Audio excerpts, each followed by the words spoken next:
Pre-dawn, en route and en masse, a makeshift armada of French fishermen destined for Jersey. The anger is for their post-Brexit rights, their ability to access these waters, their ability to make a living. Le problème, c'est que Jersey veut étendre ses eaux. The problem is Jersey wants to extend its waters in the area, and we work over there. If Jersey does extend its fishing waters completely, then it becomes a problem. But their mission wasn't merely to send a message, it was blocking Jersey's main port in St Helier. As this boat tried to join them, a local vessel reacted, blocking, bouncing and ramming them off course.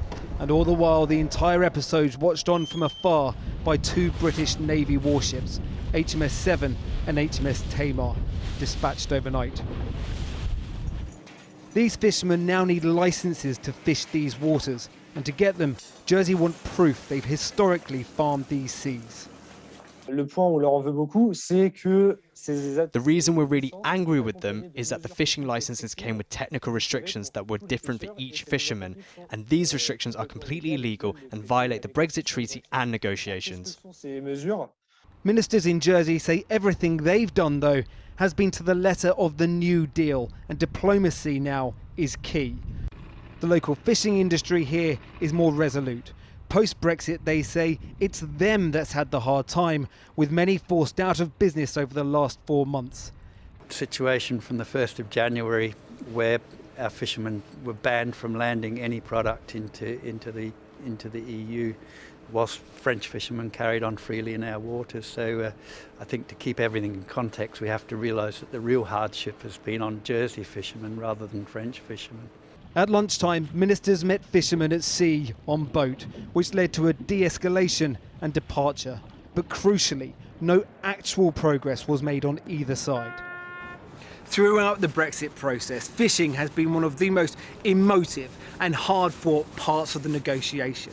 Blockades or clashes at sea have been seen by some as almost inevitable. The only real surprise that this one de-escalated so quickly.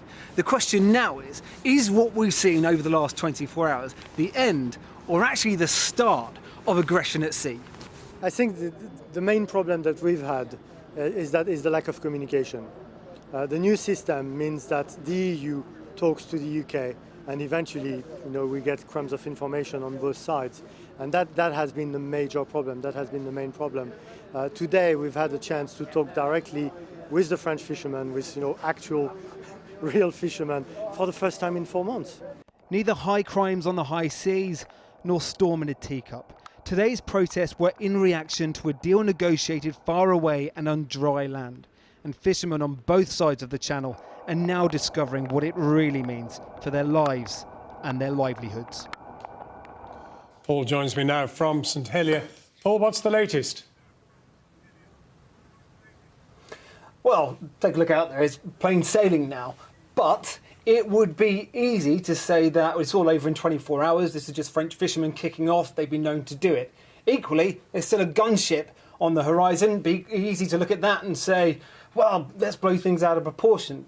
Take a step back, take the emotion out of this. What we're really seeing is a continuation of the Brexit process. Is where we are now the state of affairs which will remain forevermore for fishermen on both sides of the channel? No one really thinks that. Are we likely to see French boats out there again tomorrow? Unlikely, but not impossible. Are we likely to see further protests either at sea or on land? Remember, just a couple of months ago, Scottish fishermen protested on Downing Street. Well, I wouldn't bet against seeing some action from some fishermen on either side of the channel, because neither are particularly happy right now with the deal that they've got.